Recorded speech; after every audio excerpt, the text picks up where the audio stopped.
மக்கள் அனைவருக்கும் வணக்கம். நான் சிவா பேசுகிறேன், கொல்புலேருந்து. ஒரு சின்ன விஷயம் ஒன்று சொல்கிறதுக்காக எடுத்தேன்.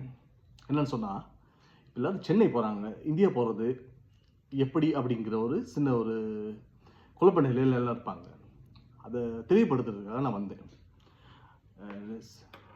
நான் ஒரு 20-25 தடவை இந்தியா போடுறதுனால இந்த விஷயங்களை பற்றி சில விஷயங்கள் சின்ன விஷயங்களை உங்களுக்கு தெளிவுபடுத்த நல்லாயிருக்கும்னு யோசித்தேன். முதலாவது, இந்தியா போகிறதா இருந்தால் நம்ம விசா போடணும்.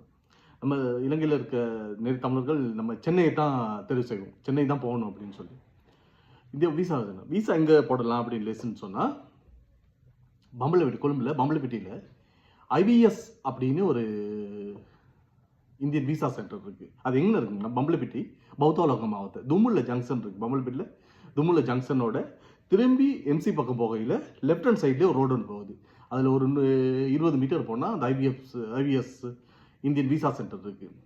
அந்த விசா சென்டரில் நம்ம அப்ளிகேஷனை பாரம் கொடுத்தோம்னா 3 நாளில், ஒர்க்கிங் டேஸ் 3 டேஸ், 3 வேலை நாட்களில் அவங்க நமக்கு கொடுத்துருவாங்க. ஒரு இன்டர்வியூ, நம்மளை ஒரு இன்டர்வியூ பண்ணுவாங்க, அதுக்கு விசா கொடுத்துருவாங்க. ஆனால் அதுக்கான ஆயத்த வேலைகள் கொஞ்சம் இருக்குது.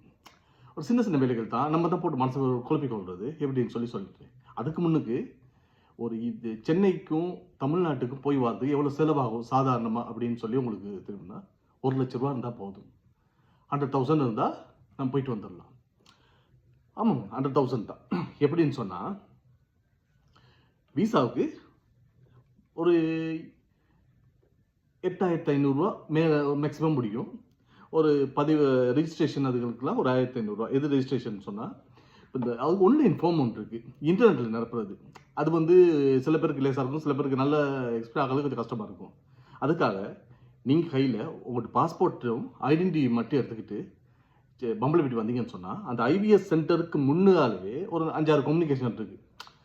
எல்லாம் அவங்க இருக்காங்க, அவங்கள்ட்ட போயிட்டு விசா அப்ளிகேஷனை ஃபில் பண்ணி தாங்கன்னு சொன்னால், ஃபோட்டோவும் அவனை பிடிச்சி 3 ஃபோட்டோ அப்லோட் பண்ணிவிட்டு, இந்த என்னென்ன தேவை உங்களுடைய ஐடென்டிட்டிலையும் பாஸ்போர்ட்டில் இருக்க பேரெல்லாம் ஃபில் பண்ணிவிட்டு, ஒரு மேக்ஸிமம் 1000 ரூபா, 800 ரூபா இல்லை 1500 ரூபா எடுப்பாங்க. சரியா? அவங்களுக்கு கொடுத்துட்டு வந்தால் அவங்க ஃபார்மை ஃபில் பண்ணி கொடுப்பாங்க. ஏன்னா அவங்க சரியாக எக்ஸ்பீரியன்ஸ், ஒரு நாளைக்கு 20, 30, 500 ஃபார்மை ஃபில் பண்ணி கொடுக்குறமே, வருஷக்கணக்காக அது செய்கிற நல்ல எக்ஸ்பீரியன்ஸ் இருக்குது. நம்ம தான் போட்டு குழப்பிக் கொள்வோம். ஏன்னா அந்த இந்தியன் விசா சென்டரில் சின்ன ஒரு எழுத்து பிள்ளையாக இருந்தாலும் விசாவை கேன்சல் பண்ண வாய்ப்பு இருக்குது. அதனால் அந்த மாதிரி அவங்க எக்ஸ்பீரியன்ஸ் ஆக்கள்கிட்ட கொடுத்து நீங்கள் உங்கள்கிட்ட ஃபார்மை ஃபில் பண்ணிட்டு சரி, அந்த பம்பலப்பிட்டி IVS முன்னோக்கு அதை கொண்டு ஃபார்ம் பாரம் கொடுக்கணும் காலையில் ஒரு 10 மணிக்கு முன்னுக்கு. ஆனால் அதுக்கு முன்னால் அந்த ஃபார்ம் ஃபில் பண்ணியிலே நம்ம ஒரு இது ஒன்று போட்டுக்கொள்ளணும், அட்மிஷன் டைம் ஒன்று, இது அப்பாயின்மெண்ட் டைம் ஒன்று. சரின்னு சொன்னால், இல்லை எல்லாரும் கூட்டத்தை நிற்கும். இப்போ முன்னாடி அப்படி இல்லை, 10-25 ஒரு ஆள், 10-30 ஒரு ஆள், 10-30 அந்த மாதிரி. அப்போ அந்த ஃபார்மே நம்ம கொடுத்துட்டோம்னா அவங்க டைம் ஒன்று கொடுப்பாங்க நமக்கு. அந்த டைமில் போயிட்டு நம்ம ஃபார்ம் ஃபில் பண்ணோம்னா வர சொல்லியிருப்பாங்க. அந்த நம்மளோட நம்பருக்கு ஒரு மெசேஜ் வரும், இந்த டைமுக்கு வந்து அவங்களோட அப்பாயின்மெண்ட் நம்பர் ரெஜிஸ்டர் ஆகிருக்கு, இந்த டைமில் நீங்கள் வாங்க, நம்ம ஃபார்மை பாரம் எடுக்கிறோன்னு சொல்லி. சரியா? அந்த டைமில் போயிட்டு கேட்பாங்க, எதுக்கு போகிறீங்க, என்ன நீங்கள் சொல்ல, சுற்றுலா போகிறோம், டூரிஸ்ட் விசா தனியாக எடுக்க போகிறீங்க, சுற்றுலா போகிறோம், யாரை சொந்தக்காரங்க பார்க்க போகிறோம், கோயிலுக்கு போகிறோம் அப்படின்னு. அது உண்மையை தான் சொல்லணும், எதுவுமே போய் சொல்லக்கூடாது. உங்கள்கிட்ட என்ன ஒன்று இருக்குது, அது யாரும் எதுவுமே உங்களுக்கு கைது பண்ணவோ உங்களுக்கு பயமுறுத்தவும் மாட்டாங்க. அதனால நீங்கள் போகையில் கேட்குற கேள்விக்கெல்லாம் உண்மையான பதில் சொல்லணும். அந்த பாஸ்போர்ட்டில் என்ன பேர் இருக்கோ அந்த பேர் அப்படியே. அங்கே வேலை செய்கிறவங்களாம் நம்ம பிள்ளைங்க தான், எல்லாம் பதில் பண்டரவலை இன்னொரு ஹெட்டன் அதெல்லாம் அந்த பிள்ளைகள் தான் வேலை செய்வாங்க. சரி, அவங்கள்ட்ட நல்ல ஃப்ரெண்ட்ஷிப் பயம் இல்லாமல் பேசலாம், பயம் இல்லாமல் அவங்கள்ட்ட சொல்லிவிட்டு, காசு ஒரு 8,250 ரூபா, 7,800 அந்த மாதிரி ஒரு நாள் அந்த டாலர் ரேட் கூட குறைய அது ரேட் ஒன்று வரும், முடிஞ்சிடும். ஒரு 8,000 ரூபா. அது அவங்களுக்கு கம்யூனிகேஷனுக்கு 1000 ரூபா கொடுத்து ஒரு 10,000 இந்த வேலை முடிஞ்சிடும். அடுத்தது டிக்கெட், ஃப்ளைட் டிக்கெட். அந்த விசா நம்ம கொடுத்தா 3 நாளில், வேலை திங்கக்கிழமை கொடுத்தோம்னா புதன்கிழமை, செவ்வாய்க்கிழமை கொடுத்தோம்னா வியாழக்கிழமையில் அந்த பாஸ்போர்ட் வந்து கலெக்ட் பண்ணிக்கொள்ளுங்க அப்படிங்கிறது நமக்கு ஒரு மெசேஜ் வரும். அந்த மெசேஜ் போனால் ஈவினிங் 4 மணிக்கு பிறகு இல்லாட்டி 3:30 மணிக்கு பிறகு அந்த டைமில் போய்ட்டு நம்ம பாஸ்போர்ட்டை கலெக்ட் பண்ணிக்கலாம். பாஸ்போர்ட்டில் விசா கொடுத்துருப்பாங்க, உங்களுக்கான அனுமதி 3 மாதத்துக்கு இந்தியாவுக்குள்ள போயிட்டு வர்றதுக்கு அனுமதி இருக்குது அப்படின்னு சொல்லி விசா கொடுத்துருப்பாங்க. அதை எடுத்துக்கிட்டு நம்ம வந்த பிறகு டிக்கெட் போடணும். டிக்கெட்டுன்னு சொன்னால், இப்போ நீங்கள் சென்னை போகிறோன்னு வைங்க, சென்னை தான் தமிழ்நாட்டோட தலைநகரம். ஆனால் உங்களுக்கு சொந்தக்காரங்க இருப்பாங்க திருச்சி பக்கத்தில், புதுக்கோட்டையில். ஏன்னா நம்ம ஸ்ரீலங்காவில் நிறைய ஆளுங்க புதுக்கோட்டை பக்கம் தான் இருக்காங்க, திருச்சி, மதுரைன்னு சொல்லி. ஆனால் மதுரைக்கு நீங்கள் டிக்கெட் போட்டிங்கன்னா இன்னைய டேட்டில் 1,10,000 ரூபா அப் அண்ட் டவுன் போயிட்டு வாரதுக்கான முடியும். சரியா? அப்போ நம்ம பட்ஜெட்டுக்கே கூட தானே. திருச்சிக்குனாலும் கிட்டத்தட்ட 90,000 1,00,000 ரூபா முடியும். ஆனால் அதை விட தூரமும் தான் சென்னை. ஆனால் சென்னைக்கு விலை குறைவு. இந்திய ரேட்டில் பார்க்கல ஒரு 43,000 44,000 தான் போயிட்டு வரதுக்கு முடியுது. அது வந்து இண்டிகோன்னு சொல்லி ஒரு ஃப்ளைட். அங்கே பட்ஜெட் அந்த என்ன கம்மி விலைக்கு சிக்கனத்துக்கு போயிட்டு வருது. அதில் போனோன்னு சொன்னால் 45,000 முடிஞ்சிடும். அது ஃப்ளைட்டில் கொடுக்குற சாப்பாடு டீ அதெல்லாம் கொடுக்க மாட்டாங்க. ஜூஸ் அதெல்லாம் கொடுப்பாங்க தான் கொடுக்க மாட்டாங்க. அதுக்கப்புறம் இது கொஞ்சம் விலை ஜாஸ்தியாக இருக்குன்னு சொன்னால் இந்தியன் ஏர்லைன்ஸ். சரி, அதுக்கு ஒரு 5,000 ரூபா எக்ஸ்ட்ரா. ஒரு இது 40,000 அது 50,000 முடியும். இன்னைய ரேட்டை சொல்கிறேன். அது வந்து அதில் சாப்பாடு கொடுப்பான். கொஞ்சம் இதை விட வசதியாக இருக்கும். அதுக்கு விட இன்னும் வசதியாக இருக்குது, சொகுசாக இருக்குது நம்ம ஸ்ரீலங்கன் ஏர்லைன்ஸ். அது ஒரு 65,000 ஆகலாம் போயிட்டு வர்றதுக்கு. நமக்கு பட்ஜெட்டுக்கு தானே போகணும் அப்படின்னு சொன்னால் இண்டிகோ தான் இன்னைக்கு சரியான ரேட் ஒன்று. சாரி, பிச்சை யாரெல்லாம் இருக்குது அது அந்த மாதிரி தான் போகும். ஒரு 45,000 முடிஞ்சிடுவீங்க. அப்போ நம்ம விசாவுக்கு 10,000 செலவழிச்சிட்டோம். 45,000 ஃப்ளைட் டிக்கெட் செலவிட்டோம். இன்னும் 45,000 நம்ம பேலன்ஸ் இருக்குது 1,00,000. அந்த 45,000 நம்ம இந்தியன் மதியாக மாற்றிக்கணும். கையில் ஒரு 2,000 ரூபா வச்சுக்கிட்டு, நம்ம காசு 2,000 வச்சுக்கிட்டு மற்றதை மாற்றிக்கணும்னா பேங்க்கில் மாற்ற போனால் சார்ஜ் கூட. நீங்கள் பேங்க்கில் போய் விசாரிச்சு பார்க்கலாம். அந்த சார்ஜ் கூட. மணி சேஞ்சர்ஸ் அப்படின்னு எல்லா இடத்துலையும் மணி சேஞ்சர்ஸ் இருக்காங்க. அவங்க வந்து இந்தியன் மணி மாற்றினீங்கன்னு சொன்னால் 40,000 மாற்றினீங்கன்னு சொன்னால் இன்றைக்கி 3,550 ஒரு ரூபா இந்தியன் மணி நம்ம காசுக்கு 3 ரூபா 50 348 அப்படி போகுது. சரியா? அப்போ நம்ம காசு 1,000 ரூபா மாற்றினோம்னா அவங்கள்ட்ட அவங்க காசு 300 ரூபா 350 ரூபா கிடைக்கும். சரியா? அப்போ ஒரு 45,000 மாற்றினோம்னா நமக்கு 15,000 ரூபா கிடைக்கும் இந்தியன் மணி. அதை வச்சுக்கொள்ளுங்க. ஃப்ளைட்டுக்கு ஏர்போர்ட் போகணும். ஏர்போர்ட் போகையில் ஒரு 3 ஹவருக்கு முன்னுக்கு போகணும். சரியாக இருக்குங்க. அள்ளி கட்டிட்டு போக வேணாம் சாமான்களை. ஒரு 5 நாளைக்கு போனீங்கன்னு சொன்னால் ஒரு 5 நாளைக்கு 5 ஜோடி ட்ரெஸ் எடுத்துகிட்டு போங்க. சரியா? இல்லாட்டி ஒரு 2 ஜோடி ட்ரெஸ் எடுத்துகிட்டு போங்க. அங்கே போயிட்டு நீங்கள் எதாவது வாங்கி கொடுங்க. சரியான கம்மி விலையில ஒரு டவல் ஒன்று 150 ரூபாய்க்கு எடுத்துக்கலாம். ஒரு சாரம் ஒன்று 200 ரூபாய்க்கு இந்தியன் காசுக்கு. நம்ம காசுக்கு அது 3 மடங்கு கூட. அது அப்படியே வச்சுக்கணும். எடுத்துகிட்டு போங்க. இங்கேருந்து போகிறவங்களுக்கு என்ன கொடுக்கலாம், சொந்தக்காரங்களுக்கு தெரிஞ்சவங்களுக்கு ஃப்ரெண்ட்ஸை பார்க்க போனால் என்ன கொடுக்கலான்னு சொல்லி உங்களுக்கு ஐடியா வந்துருக்கும். அங்கே எல்லாமே இருக்குது தானே. அப்போ என்ன தான் கொடுக்குறதுன்னு யோசிச்சா இங்கேருந்து தேயிலை டீ பேக்கெட் அதை எடுத்துகிட்டு போகலாம். நல்ல டீ பேக்கெட்லாம் இருக்குது. அப்புறம் பிஸ்கட்ஸ், நம்ம பிஸ்கட் மெலிபன், லெமன் பாப், மஞ்சள் லெமன் பாப், அந்த மாதிரி lemon pop biscuit, chocolate biscuit இருக்கலாம். அப்படி சாக்லேட்ஸ், நம்ம சாக்லேட் வந்து அங்கே ஒரு சாக்லேட்டோட கொஞ்சம் குவாலிட்டியானது. சரி, நம்ம பிஸ்கெட்ஸும் அப்படி தான். அங்கே உள்ள பிஸ்கட்டை விட நம்ம இல்லை கொஞ்சம் நல்லா இருக்கும். அது விரும்புவாங்க உள்ளவங்க. அதை எடுத்துகிட்டு போகலாம். எடுத்துகிட்டு போயிட்டு அங்கே போகணும். சரி, அதை எடுத்து வச்சுக்கோங்க. ஏர்போர்ட்டுக்கு 2 ஹவருக்கு முன்னுக்கே போங்க. 2 ஹவருக்கு முன்னுக்கே போகிறீங்க. கொழும்புலேருந்து போக இது ஏர்போர்ட்டுக்கு லேசான வழி. ஏர்போர்ட்டுக்கு பஸ் இருக்குது. ஆனால் பஸ்ஸில் போனீங்கன்னு சொன்னால் கொழும்புலேருந்து பீட்டக்குட்டுவையிலேருந்தோ இங்கேருந்து பஸ் இருந்தீங்கன்னு சொன்னால் அது வந்து ஏர்போர்ட் கிட்டத்தில் போயிட்டு, ஹைவே கிட்டத்தில் போயிட்டு கொஞ்சம் முன்னுக்கு ஒரு 500 மீட்டர் முன்னுக்கு ரைட்டில் திரும்பி பஸ் ஸ்டாண்டுக்கு போயிடுவோம். கட்டநாயக்க பஸ் ஸ்டாண்டுக்கு. அது உங்களுக்கு சம்டைம்ஸ் அங்கே இறங்கி நடக்கக்கூடிய வசதி இருந்துச்சுன்னா நடங்க. அங்கே போயிட்டு ஒரு 3 வீலர் எடுக்க போனீங்கன்னு சொன்னால் அதுக்கு ஒரு 500 ரூபா அங்கே போயிடும். அதனால உங்களுக்கு இன்னொரு லேசான வசதி என்னன்னு சொன்னால் இந்த பிக்னி ஆப் இருக்குது, ஊபர் அப்படின்னு சொல்லி பிக்னி ஆப் இருக்குது. அதை புக் பண்ணிங்கன்னா ஒரு 4,000 ரூபா உள்ளுக்க முடியும். போயிட்டு ஏர்போர்ட் ட்ராப்ஸ் கொழும்புலேருந்து கொண்டு போய் ஏர்போர்ட் ட்ராப் பண்ணாங்க. அப்படி இல்லைன்னு சொன்னால் ஒரு கங்கார் கேப்ஸ் அப்படியெல்லாம் இருக்குது. சரியா? அவன் புக் பண்ணால் ஒரு 1,000 ரூபாய்க்கு 7,000 ரூபா அந்த மாதிரி முடியும். அவன் கொண்டு போய் இறக்கி விடுவான். இங்கே இருக்க இடத்துல நான் சொல்கிறது நான் சம்டைம் கொட்டையனையிலேருந்து போனால் நான் சொல்கிறேன் கூட வெள்ளபத்திலேருந்து போகிறது அந்த காசை சொல்கிறேன். கொட்டையனாவிலேருந்தோ 10லேருந்து போக இன்னும் காசு குறையும். சரியா? அங்கே போகிறீங்க. அந்த மாதிரி இடத்துல போய் இறங்கி கொள்கிறீங்க. எடுத்துகிட்டு ஒரு பேனை ஒன்று கட்டில வச்சுங்க கையில்.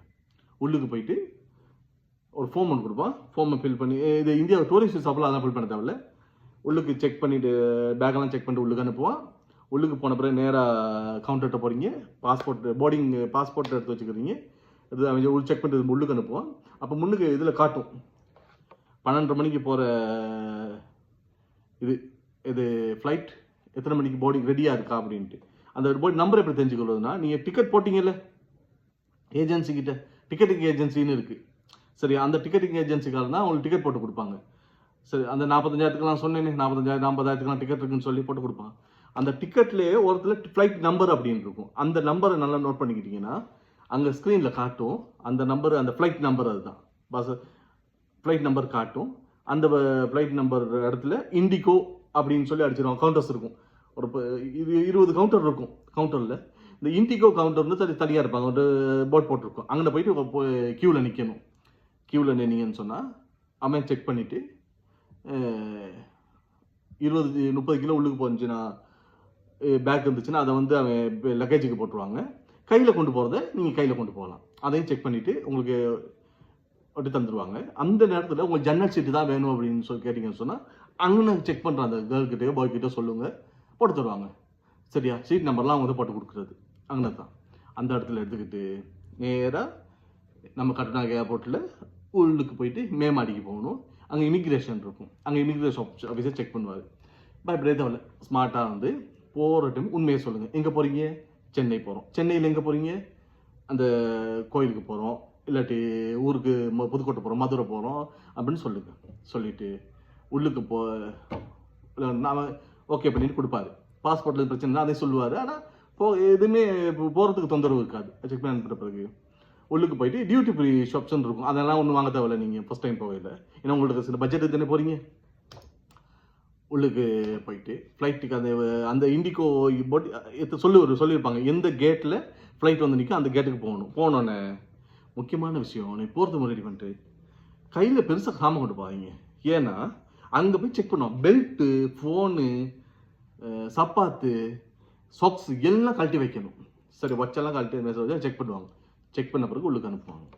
காசும் நீ மாற்றிருப்பீங்க இந்தியன் மணி, அதை கையில் வச்சுக்கொள்ளு. இதுன்னு கேட்டால் அது காசு கையில் இருக்குது செலவு பண்ணுறதுக்குன்னு சொல்லி எடுத்து உள்ளுக்கு போன பிறகு ஃப்ளைட் உள்ளுக்கு போகலாம். ஃப்ளைட்டு ஃபஸ்ட் டைம் போகல உங்களுக்கு ஃப்ளைட் எடுக்கலையும் இறங்க போயிலையும் தலைவலிக்கும். அது ஒரு வித்தியாசமான ஒன்று இருக்கும். அது காதை பொத்திக்கிட்டீங்கன்னா, காதை பொத்திக்கிட்டே அந்த ஃப்ளைட் ஏறுற டைம்லேயும் காதை பொத்திக்கிட்டே இருந்தீங்கன்னா தலைவலி குறையும். இறங்குற டைம்லையும் அப்படி தான். சரியா? சென்னை ஏர்போர்ட்டில் உள்ளுக்கு இறங்கினோடனே ஒரு ஃபோம் தருவாங்க. அந்த கையில் போய் அங்கே பேனை யார்ட்டுமே இருக்காது. சரியா? நீங்கள் கையில் ஒரு பேனை கொண்டு போய் சொன்னதானே, அந்த ஃபோமில் எழுதியிருக்கும் உங்கள் பேர் என்ன, சரியா, எந்த நாடு, எந்த ஃப்ளைட்டில் வந்தீங்க, அந்த அப்போ ஃப்ளைட்னா ஃப்ளைட் நம்பர்னு இருக்கும், விமானத்தின் இலக்கம் அப்படின்னு சொல்லிட்டு அந்த இடத்துல இருக்கும். பேர் எடுத்துகிட்டு எங்கே தங்க போகிறீங்க அப்படின்னா, நீங்கள் அப்ளிகேஷன் ஃபில் பண்ணீங்களே அந்த இடத்துல அவன் சொல்லுவான். இப்போ உங்களுக்கு யாருமே அங்கே இல்லைன்னு சொன்னால், பொதுவாக மண்ணடின்னு சென்னையில் ஒரு இடம் இருக்குது. அங்கே நிறைய ஹோட்டல்ஸ் இருக்குது, கெஸ்ட் இருக்குது. சரியா? லொஜ்ஜின்னு சொல்லுவாங்க. அது அங்கே போயிட்டு தங்குறது. அங்கே வந்து க்ரீன் பேலஸ், ஒயிட் பேலஸ், அந்த பேலஸ், இந்த பேலஸ்ன்னு நிறைய இருக்கும். சரியா? அவங்க ஃபில் பண்ணி அதை தான் போட்டு கொடுப்பாங்க. ஏன்னா அது அங்கே ஸ்ரீலங்கா போகிற சாதாரணமாக இங்கேருந்து போகிற இளைஞர்கள் எல்லாமே அங்கே தான் தங்குறது கூட. சரியா? நம்ம ஃபோன் ஃபில் பண்ணி அவனே அதை போட்டு கொடுப்பான். சரியா? அப்போ அந்த இடத்த அந்த ஞாபகத்தை வச்சுங்க. விசா போடையில் அந்த ஃபோமில் அதை நிரப்பின இடத்த அந்த ஞாபகத்தில் வச்சுக்கோங்க. அதை நோட் பண்ணிவிட்டு அங்கே போய் ஃபார்மில் ஃபில் பண்ணி கொடுங்க. எதுக்கு வந்திருக்க எல்லாம் கேட்பாரு. உன் பேர் என்ன, சில எத்தனை வந்து இது முன்னே வந்திருக்கியா, இதுக்கு முன்னே போகலன்னு சொல்லுங்கள். எதுக்கு வந்திருக்கேன், சுற்றி பார்க்க வந்திருக்கேன், கோயிலுக்கு போகுது அப்படின்னு சொன்னால் தமிழில் தான் கேட்பாங்க. தமிழில் பதில் சொல்லிடுங்க. வெளியே போன பிறகு அங்கே மண்ணடி போகணும்னு சொன்னால் கட்டுநாயக்கிலேருந்து இங்கே கொழும்பு தூரம் தான் நம்ம இருக்குது. அதை விட கொஞ்சம் தூரமும் இருக்குது. ஆட்டோ எடுத்தீங்கன்னு வைங்க, அவன் நம்ம முகத்தை பார்த்தோன்னே இந்தியாக்காரன் கண்டுபிடிச்சோம் அவன் ஸ்ரீலங்கா. நம்ம முடிவெட்டு, நம்ம உடுப்பு, நம்ம நடைமுறையெல்லாம் பார்த்தாலே அவன் கண்டுபிடிச்சிக்குவான். சாதாரணமாக 100 ரூபா எடுக்கிற தூரத்தை 1000 ரூபா கேட்பான். 1000 ரூபாங்கிறது நம்ம ஊர் காசுக்கு 3500 ரூபா. ஆவலவெல்லாம் கொடுக்க தேவையில்ல. ஏர்போர்ட்டை விட்டு வெளியே வந்த உடனே, வெளியெல்லாம் வந்தால அந்த கேட்டோட வெளியே எடுத்தோன்னே லெஃப்ட் ஹேண்ட் சைடில் நடக்கணும். சரியா? நானும் தூரத்தில் போனால் மெட்ரோ ட்ரெயின் அப்படின்ட்டு இருக்கு. மெட்ரோ ட்ரெயின்னா அது ஒரு ட்ரெயின் தான். சரியா? அந்த சுரங்கத்தூளுக்கே போகிறனால அது பேர் அந்த சென்னை மெட்ரோ சிட்டி உள்ளுக்கு பெரு நகரங்களுக்கு இடையிலே நடைபெறும் குறுநகர் புகையிரத சேவை அப்படின்னால மெட்ரோ ட்ரெயின் அப்படின்னு சொல்லலாம்னு நினைக்கிறேன். அந்த மெட்ரோ ட்ரெயின் அந்த கேட்டுப்போங்க, கேட்டாலும் சொல்லுவாங்க எப்படி மெட்ரோவுக்கு போகிறது அப்படின்னு சொல்லி. அந்த மெட்ரோ ஸ்டேஷனுக்கு போயிட்டு கவுண்டரில் டிக்கெட் அவன் எடுத்தோன்னே கவுண்டரில் போய் டிக்கெட்டுக்கு போயில வாட்ஸ்அப் நம்பர் தாங்க பண்ணுவாங்க. ஏன்னா டிக்கெட்டை வந்து வாட்ஸ்அப்புக்கு அனுப்புறதுக்கு சொல்லுங்கள், நான் ஸ்ரீலங்கா என்கிட்ட இந்த வாட்ஸ்அப் இல்லைன்னு சொல்லி. உங்கள்கிட்ட வாட்ஸ்அப் இருக்குன்னு சொல்லிட்டு இப்போ நீங்கள் பேசாமல் 777-072 அப்படின்னு அடிச்ச 775 அப்படின்னு சொன்னால் அது ஏற்றப்படாது. நீங்கள் சொல்லுங்கள் என்கிட்ட வாட்ஸ்அப்பில் ஸ்ரீலங்கன் அப்படின்னோடனே அப்போ டிக்கெட் கொடுப்பாங்க. டிக்கெட்னு சொல்லி ஒரு சின்ன துண்டு ஒன்று தான். அதை எடுத்தா 40 ரூபா தான் இந்தியா காசுக்கு. அப்படின்னா நம்ம ஒரு காசுக்கு ஒரு 180 ரூபாயில் போயாச்சு. மண்ணடியில் சரியாக மண்ணடி ஜங்ஷனில் போயிட்டு மண்ணடி வந்து விட்டது அப்படின்னு காட்டும். சரியா? அந்த ட்ரெயின் சம்டைம்ஸ் சில மெட்ரோ ட்ரெயின் வந்து மண்ணடிக்கு டிரெக்டாக பார்க்காம இதில் சென்ட்ரல் ரயில்வே ஸ்டேஷன் இறங்கி அங்கேருந்து அடுத்து ஒரு இதை எடுக்கணும். அதை அனௌன்ஸ் பண்ணுவாங்க. தமிழ்லையும் இங்கிலீஷ்லேருந்து அனௌன்ஸ் பண்ணுவாங்க. சென்ட்ரல் ரயில்வே நீங்கள் வந்து விட்டது, இங்கே இறங்கி நீங்கள் மண்ணடிக்கு போகலாம் அப்படின்னு சொல்லுவாங்க. மண்ணடி செல்லும் ட்ரெயினெல்லாம் இல்லை டிரெக்டாகவே அந்த ட்ரெயின் மண்ணடி போகும். மண்ணடியில் இறங்கி பேக்கெல்லாம் கனமாக இருந்துச்சுன்னு சொன்னால் நீங்கள் ஒரு ஆட்டோ பிடிக்கலாம், இல்லாட்டி நடந்தே போகலாம். இறங்கி மண்ணடி தெரு எங்கன்னு கேட்டால் அப்படி ரைட்டில் திரும்பி நடந்து லெஃப்டில் போயிட்டு ரைட்லன்னா வலது பக்கம் திரும்ப இடது பக்கம் போயிட்டு நேரம் நடந்தால் மண்ணடி தெரு இருக்கு. அங்கே தான் நிறைய இந்த கெஸ்ட் ஹவுஸ்லாம் இருக்கும். அது நான் சொல்கிற க்ரீன் பேலஸ் ஏன் ரெக்கமெண்ட் பண்ணுறேன்னா, நான் ஒரு 20 போனதுனால அங்கே கொஞ்சம் ஓகே சேஃப்டி எல்லாத்துக்கும் வசதி, அதனால தான்.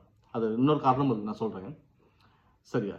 அப்போ அங்கே போயிட்டு ரூம் எடுத்திங்கன்னா 750 ரூபா ஏசி இல்லாமல். அது போனது அது நல்ல ஃபேனு, கட் நைட்டு மார்பிள் போட்ட தரை 2 கட்டு நல்லா நீட்டாக இருக்கும். 250 அது போதும். ஏசி போட்டால் 1500 250 ரூபா வரும்னு நினைக்கிறேன். அதை விட நீங்கள் உங்கள் வசதி எடுத்துக்கணுங்க. இப்போ 750 ரூபாய்க்கு 5 நாள் தங்குனீங்கன்னா அங்கே ஒரு 750 ரூபா 3000 ரூபா 4250 ரூபாயில் முடிஞ்சிடும். 5 நாளைக்கு தங்குறதுக்கு 3750 ரூபாயில் முடிஞ்சிடும். சரியா? மற்றபடி ஏசியில் தங்க போனால் அதை விட சார்ஜ் கூட போகும். நம்மகிட்ட பட்ஜெட் என்ன இருக்குது, நான் பட்ஜெட்டுக்கு போகிறனால தான் சொல்கிறேன். அங்கே தங்கிட்டு சின்ன ஓஷன் போட்டு கீழே இறங்கி ஒரு டீ ஒன்று அடிச்சிங்கன்னு வைங்க.